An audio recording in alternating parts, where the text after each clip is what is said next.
Praise the Lord. जय मसीह की भाइयों और बहनों, मैं फ्रांसिस आप सभी का त्रिज्ञा परमेश्वर प्रभु यीशु मसीह के नाम से स्वागत करता हूं। आज इस वीडियो में हम एक मुख्य सवाल को देखेंगे। शायद से ये सवाल आपके भी मन में हो और कई सालों से आप इसका जवाब जानना चाहते होंगे। जो सच्चे और बाइबल के अनुसार चलने वाले क्रिश्चियंस हैं, उनको खुदा ने बहुत ही यूनिक तौर पर यानी कि अनोखे रूप में और विशेष रूप में चुना है, क्योंकि उनको बनाने वाला खुदा खुद यूनिक है, अनोखा है और विशेष है। लेकिन ये विशेषता और अनोखापन क्रिश्चियंस के और दूसरों के बीच एक अंतर को दिखाता है, और कई बार ये अंतर हमको ऐसे परिस्थिति में पहुंचा देता है जहां पर हमें कुछ दिक्कतों का और तकलीफों का सामना करना पड़ता है। ऐसे अनेक परिस्थितियों में से आज एक परिस्थिति के बारे में देखेंगे जो बहुत ही कॉमन है, और ये परिस्थिति में आप कभी भी आ सकते हैं, स्कूल में, कॉलेज में, आपके आस पड़ोस में या फिर आपके ऑफिस में। और ये परिस्थिति ज़्यादातर त्योहार के समय में आता है, जैसे कि दिवाली हो गया या फिर गणेश पूजन हो गया। हमारे जो भारत के लोग हैं ना, बहुत ही दिल के प्यारे लोग हैं और हमेशा अपनी खुशी को बांटते हैं। तो जब भी हमारे हिंदू भाई बहन मंदिर जाते हैं या फिर उनके घर पे पूजा होता है या फिर कोई त्योहार होता है, अपनी खुशी को बांटने के लिए वो प्रेम के साथ प्रसाद ला के देते हैं। तो यहाँ पर एक क्रिश्चियन के दिल में बड़े सवाल पैदा होने लग जाता है और उनके मन में युद्ध शुरू हो जाता है कि ये प्रसाद को अब मैं लूँ, खाना चाहिए, नहीं खाना चाहिए। अगर मैं मना कर दूंगा तो उनको बहुत बुरा लगेगा। वो लोग कहेंगे कि तुम क्रिसमस में केक देते हो, हम मना नहीं करते हैं, ईस्टर में चॉकलेट देते हो, हम ले लेते हैं। तो मेरे दोस्त को बहुत बुरा लगेगा, तो क्या मुझे ये खाना चाहिए या नहीं खाना चाहिए? दोस्तों, ऐसे परिस्थिति में मैं खुद रह चुका हूँ और मैं समझ सकता हूँ उस समय में आपके दिमाग में और हृदय में क्या चलता होगा। तो आज इसी सवाल के ऊपर हम थोड़ा नज़र डालेंगे और ये देखेंगे कि क्या क्रिश्चियन होते हुए हम प्रसाद ले सकते हैं, क्या हम खा सकते हैं, हाँ या ना। ये निर्णय लेने से पहले हमें जानना जरूरी है कि ये शब्द प्रसाद का मतलब क्या है और उस शब्द के अंदर क्या क्या अर्थ हैं, क्या क्या बातें हैं। मैं मेरे एक्सप्लेनेशन को 2 पॉइंट और 2 सवालों के साथ आपके सामने पेश करूंगा। पहला पॉइंट, प्रसाद वो चीज है, उसका मतलब है खाद्य पदार्थ या कोई भी वस्तु देवी देवताओं को और भगवानों को चढ़ाया जाता है और उसके भक्त उसे खाते हैं। जो हरे कृष्णा वाले हैं वो भगवत गीता के आधार पर मानते हैं कि ये पूरे सृष्टि और ये पूरे दुनिया का सृजनहार कृष्णा है, यानी कि पूरे दुनिया को कृष्णा ने बनाया है, सभी चीजें कृष्णा की हैं। तो हमें उनको पहला चढ़ाना होगा, वो स्वीकार करेंगे, फिर उसके बाद उनके भक्त उसे खाते हैं, जिसे प्रसाद कहते हैं। पहला सवाल, क्या हम क्रिश्चियन ये मानते हैं कि यीशु मसीह के अलावा दूसरा भगवान है या कोई और देवी देवताएं हैं? बाइबल साफ इस बात को स्वीकार करती है कि यीशु मसीह के अलावा कोई और देवी देवता नहीं है और यीशु के अलावा कोई और सृष्टिकर्ता नहीं है। तो जब हम प्रसाद लेते हैं और खाते हैं, तो क्या हम ये बात को स्वीकारते नहीं हैं, मानते नहीं हैं कि यीशु के अलावा कोई और देवी देवता भी हैं, भगवान भी अस्तित्व में है और कृष्णा ये संसार का सृष्टि करता है?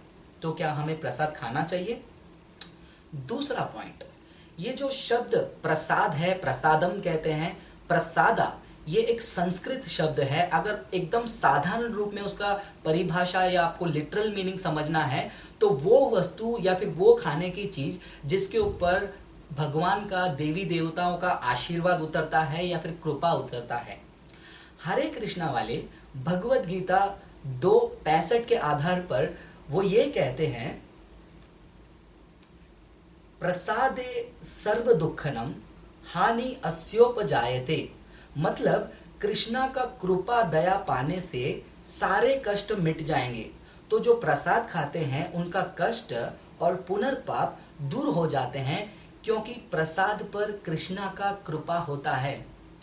दूसरा सवाल, जैसे हम क्रिश्चियन बाइबल के आधार पर ये नहीं मानते हैं कि यीशु के अलावा कोई और खुदा है, तो क्या हमें वो वस्तु खानी चाहिए, वो प्रसाद खाना चाहिए जिस पर वो देवी देवताओं का, भगवान का आशीर्वाद है या कृपा उतरा है, जो अस्तित्व में नहीं है?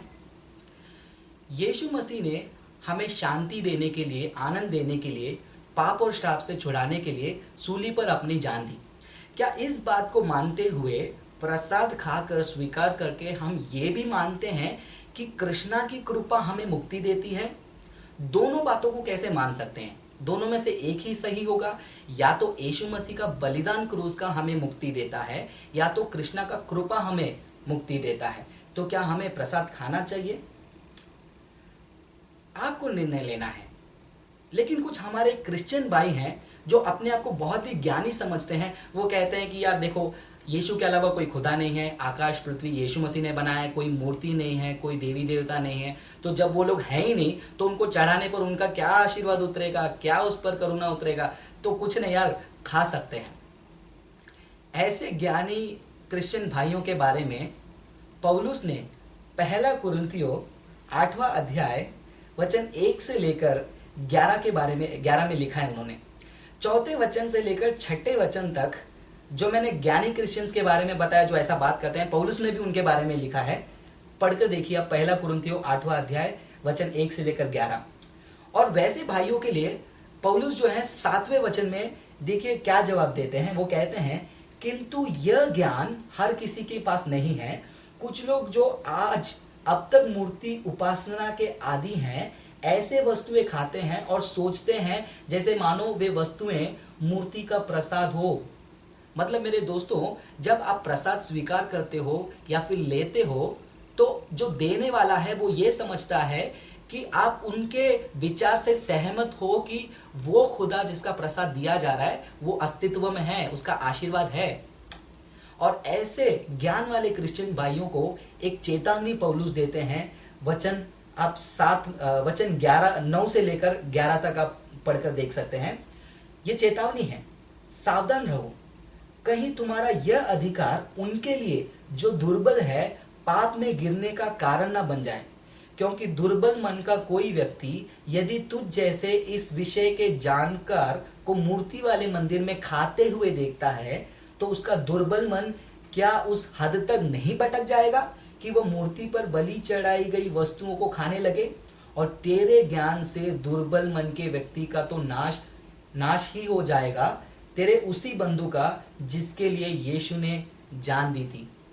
तो भाइयों, अगर आपको इसका ज्ञान है तो बहुत ही सावधान रहिए, क्योंकि आप बोलेंगे कि कोई खुदा नहीं और आप प्रसाद लेंगे, खाएंगे, लेकिन आपको देखने वाले दूसरे व्यक्ति, आपके कमजोर क्रिश्चियन भाई ये सोच लेंगे कि अच्छा ये खा रहे हैं तो मैं भी खाऊंगा, अच्छा तो कृष्णा भी भगवान है, कृष्णा भी सृष्टि करता है। आप देखिए उनके उद्धार का और यीशु मसीह के सूली का मतलब आप पूरी तरह बिगाड़ रहे हैं। तो क्या हमें प्रसाद खाना चाहिए? जब हमारे पास कोई मुस्कुराते हुए लाकर देता है तो हमें क्या करना चाहिए? कुछ लोग कहते हैं आप उसे ले लो, उनके जाने के बाद किसी और को दे दो या फेंक दो। मेरे हिसाब से ये बिल्कुल गलत है, क्योंकि आप जिस व्यक्ति से ले रहे हो उनके जाने के बाद फेंक कर आप उनको धोखा दे रहे हो।